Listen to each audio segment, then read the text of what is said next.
नमस्कार, मैं डॉक्टर आभा Sharma health care clinic न्यूनानगर से। आज मैं आपको प्रेगनेंसी के 6th वीक में क्या सिम्टम्स आते हैं, मुझे क्या फील हुआ था, आपको क्या सावधानियां रखनी है, उसके बारे में बताऊंगी। प्रेगनेंसी का 6th वीक मतलब आपने कंफर्म कर लिया है कि आप प्रेग्नेंट हो, आपने घर पे टेस्ट कर चुके हो और आप इस वीक में आपको डॉक्टर के पास जाना है। अगर आपने पहले 5th वीक में कर लिया है तो भी आपको डॉक्टर के पास जाना है। अपने जो जरूरी मेडिकेशंस हैं, विटामिन हैं, वो डॉक्टर से लेनी है और जैसा वो आपको गाइड करेंगे वैसे आपको चलना है और अपने प्रेगनेंसी को हेल्दी प्रेगनेंसी रखना है। तो इसमें आपको क्या क्या फॉलो करना है, आपको क्या क्या सिम्टम्स आ सकते हैं, मैं उसके बारे में बताऊंगी। हो सकता है आपने टेस्ट कर लिया हो, आपको कंफर्म हो गया हो, पर अगर आपको पीरियड्स भी नहीं आए हैं और आपने अभी टेस्ट भी नहीं किया है तब भी आपको वेट करना है। हो सकता है आपको ओव्यूलेशन लेट हुई हो जिसकी वजह से कंसीव लेट हुआ हो, तो HCG लेवल जो बॉडी में है वो अभी इतना नहीं हाई हुआ है, जो टेस्ट में नहीं आया है, तब भी आपको वेट करना है। 1 वीक और वेट करेंगे तब आपको कंफर्म हो जाएगा कि ये प्रेगनेंसी है या आपके पीरियड्स ही डिले हुए हैं। ठीक है, तो आपको क्या क्या सिम्टम आएंगे। आपको बीटा HCG लेवल जो है बहुत ज़्यादा बढ़ने के कारण प्रेगनेंसी सिम्टम्स शुरू हो जाते हैं, जैसे जी में चिल्लाना और आपको नोजिया, वॉमिटिंग, मॉर्निंग सिकनेस होती है जब आपका खाली पेट में बहुत देर तक खाना या आप कुछ ना खाओ, जिससे एसिड बनने के कारण आपको जो नोजिया, वॉमिटिंग जैसे उल्टी जैसा जलन जैसी फील होती है, उसको बोलते हैं मॉर्निंग सिकनेस। तो इसके कारण जो रात को हम बहुत देर तक कुछ खाते नहीं हैं तब मॉर्निंग में फील हो सकता है, पर ये आपको दिन में किसी भी टाइम फील हो सकता है, आपको ये शाम को भी फील हो सकता है। तो आपने ये नहीं सोचना है कि मुझे ये मॉर्निंग सिकनेस सुबह में ही होगी, आपको दिन में किसी भी टाइम हो सकती है। आपको क्रैम्पिंग हो सकती है, जैसे मुझे होता था, मुझे नाइट में एक पर्टिकुलर टाइम पे बहुत तेज दर्द होता था पेट में और ये मुझे 6th वीक में रहा था, 7th वीक में ये मुझे ठीक हो गया था।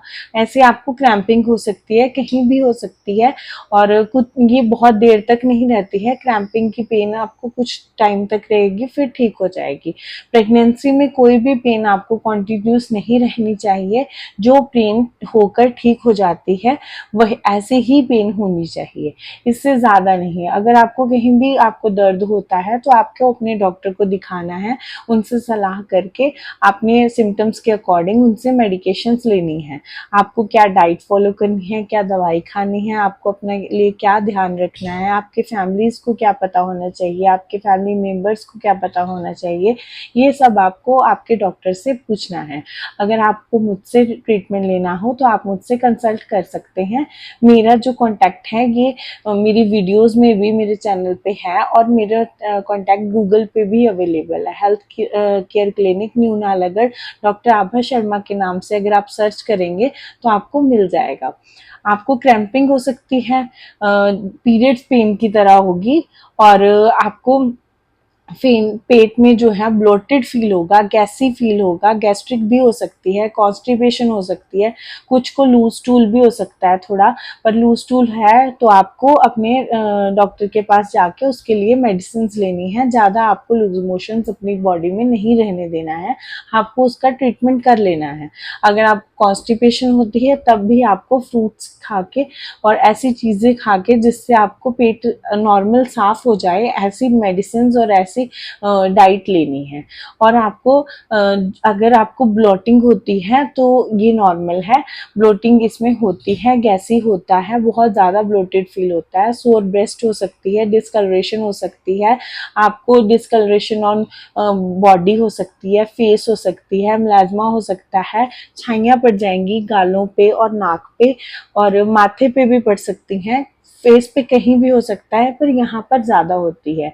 इसको क्लाज्मा बोलते हैं, जब बॉडी पे और इस पे वो आता है, डार्कन स्किन हो जाती है। तो ये जो है ये प्रेगनेंसी की मेडिसिन विटामिन लेने से भी ठीक रहता है और प्रेगनेंसी होने पे डिलीवरी के बाद ये खुद ही नेचुरली हील हो जाता है, आपकी बॉडी साफ हो जाएगी। और कईयों को हेयर ग्रोथ भी हो जाती है, कईयों के जो बाल हैं वो बहुत थिकन टोन्ड और बहुत ग्लॉसी हो जाते हैं और फेस में भी काफी ग्लो आता है और स्किन भी लस्ट्रस हो जाती है, बहुत सुंदर नजर आते हैं आप।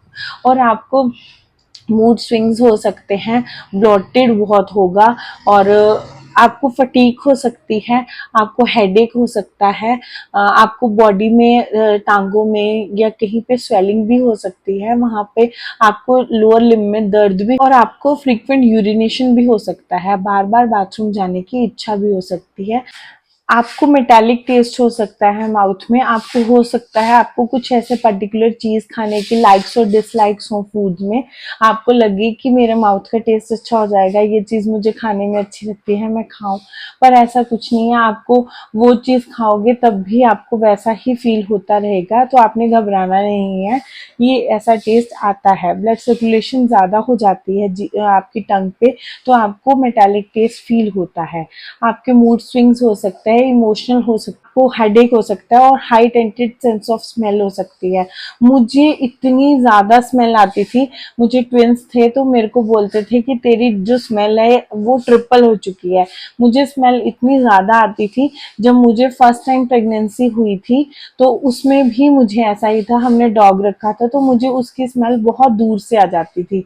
तो अब फिर उसके बाद में मुझे ऐसी स्मेल तो नहीं आई, पर मुझे बहुत ज्यादा स्मेल सेकेंड प्रेगनेंसी में भी, जब मुझे ट्विंस प्रेगनेंसी हुई, एक्चुअल में तो वही प्रेगनेंसी हुई जो कंटिन्यू और मुझे डिलीवरी हुई है, तो उसमें जो मैंने फील किया वही सिम्टम्स ज्यादा मेन है। तो उसमें भी मुझे बहुत ज्यादा हाई टेंटेड स्मेल फील हुई थी।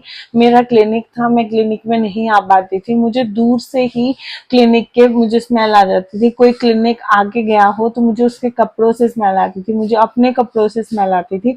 अब मैं क्लिनिक आती हूँ, मुझे कोई ऐसी स्मेल नहीं आती, मैं नॉर्मल रहती हूँ, पर उस टाइम पे मुझे बहुत ही ज्यादा, मैं हमेशा मुंह बांध के आती थी अगर मुझे आना पड़ जाए, और मुझे घर पे भी हर चीज से, हर मतलब सफोकेशन सी स्मेल सी फील होती थी। मुझे किसी के माउथ से भी मतलब मैं किसी के क्लोज नहीं जा सकती थी, अगर मिलना भी पड़ जाए किसी से तो मुझे बहुत स्मेल फील होती थी। तो मुझे ये बहुत फील हुआ था, मुझे स्मेल तो हर चीज से आती थी। मैं गाड़ी में, बंद गाड़ी में नहीं बैठ सकती थी, तो मुझे बहुत ज्यादा सफोकेट फील होता था। बंद गाड़ी में मैं उसी वक्त शीशे नीचे करती थी, मुझे इतनी स्मेल फील होती थी कि मुझे यही एक सिम्टम, एक एसिडिटी और एक स्मेल, ये मुझे बहुत ज्यादा रहा। High tended sense of smell जिनको है वो समझ सकते हैं, मेरी बात को रिलेट कर सकते हैं कि ये बहुत ज्यादा फील होता है, तो कैसा मतलब कितने हम परेशान हो जाते हैं।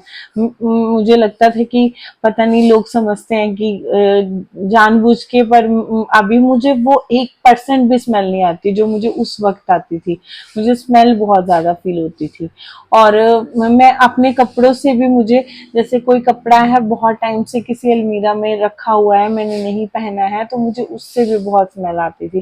कोई भी बंद चीज है ना तो उससे मुझे स्मेल फील होती थी। घर भी अगर बंद होगा तो वहां पे भी मुझे स्मेल फील हो जाती है। You need to pee more, आपको बाथरूम जाने की इच्छा ज्यादा होगी। आपको वाइट मिल्की प्रेगनेंसी डिस्चार्ज भी हो सकता है। हमारी हमारी प्रेगनेंसी में खुद अगर यूट्रस जो है वो अगर आपको कोई बैक्टीरिया या कोई इन्फेक्शन कैरी हो रहा हो तो आपका यूट्रस खुद खुद क्लीन करता है, तो आपको डिस्चार्ज भी हो सकता है। वाइट सिंपल डिस्चार्ज नॉर्मल है, कुछ अमाउंट तक नॉर्मल है। अगर आपको बहुत ज्यादा हो रहा है, डिस्कलर्ड है, खारिश हो रही है, स्मेल आ रही है, तो ये सिम्टम्स अच्छे नहीं है। अगर ऐसे कोई भी सिम्टम्स आते हैं तो आपको अपने डॉक्टर को दिखाना है, उनसे मेडिकेशंस लेनी है। और अगर आपको स्पॉटिंग हो रही है तो स्पॉटिंग तो बिल्कुल भी अच्छा साइन नहीं है। मैक्सिमम लोगों को स्पॉटिंग होती है, मुझे होल प्रेगनेंसी में स्पॉटिंग हुई है, बीच में मुझे स्पॉटिंग नहीं हुई। फोर्थ फिफ्थ मंथ में मुझे स्पॉटिंग हुई है, उसके बाद में मुझे सेवन्थ मंथ में फिर से स्पॉटिंग हुई है।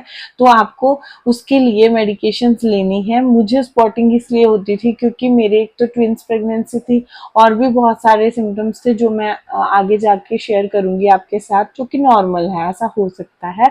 इतना वो नहीं था कि मुझे कोई, मेरे बेबी को उससे कोई प्रॉब्लम थी या मुझे, पर उस वक्त हम पैनिक हो जाते हैं तो हमें टेंशन होती है। तो उसके लिए आपको आपको, अगर मैंने अपना ध्यान रखा है, मैंने अपना ट्रीटमेंट किया है, मैंने मेडिकेशंस ली हैं, अगर आप मेडिकेशंस ना लो तो हो सकता है कोई कॉम्प्लिकेशन आपको हो जाए। तो इससे बचने के लिए आपको मेडिकेशन ज़रूर लेनी है। इसके लिए इंजेक्शंस भी लगते हैं और आपको प्रोजेस्टेरॉन की सीरीज भी चल सकती है, तो वो आपको फॉलो करना है। और आपको पेन तो हो सकता है, कहीं भी हो सकता है, आपके हो सकता है थायराइड हो जाए तो उसकी वजह से पैरों में भी स्वेलिंग हो, टांगों में दर्द हो, आपको बॉडी पे खारिश हो, तो ये सिम्टम्स आ सकते हैं आपको।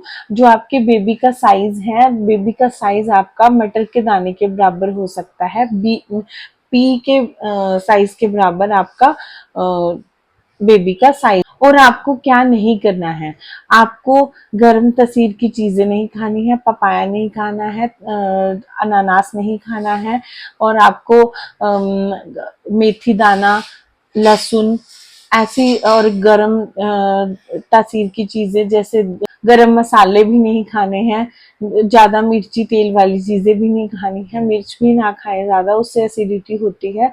और कोई भी आपको विजाइनल डिस्चार्ज लगे तो अपने डॉक्टर से कंसल्ट करना है। आपको नारियल पानी लेना है, फ्रूट्स लेने हैं, वाइटामिन लेने हैं, आपको दूध पीना है, डेयरी प्रोडक्ट्स लेने हैं, आपको दूध, घी, दही। घी आपको बहुत कम खाना है, अभी ज्यादा नहीं खाना, 7th वीक के बाद आप खा सकते हैं। आपको पनीर खाना है, और आपको स्मोकिंग अगर कोई घर में करता है, पैसिव स्मोकिंग से भी दूर रहना है, और ड्रिंकिंग भी नहीं करनी है, और आपको नॉनवेज भी नहीं खाना है। जो भी चीजें आपके घर में आपको बताई जाए कि आपको ये नहीं खानी है, आपको उनको फॉलो करना है। हमारे मेडिकल में ये बोलते हैं कि माँ की जो इच्छा होती है खाने की, वो बच्चे की इच्छा होती है। अगर आपको कुछ ऐसी चीज खाने का मन है जो आपके लिए ठीक नहीं है, तो आप उसको टेस्ट कर सकते हैं, बस टेस्ट।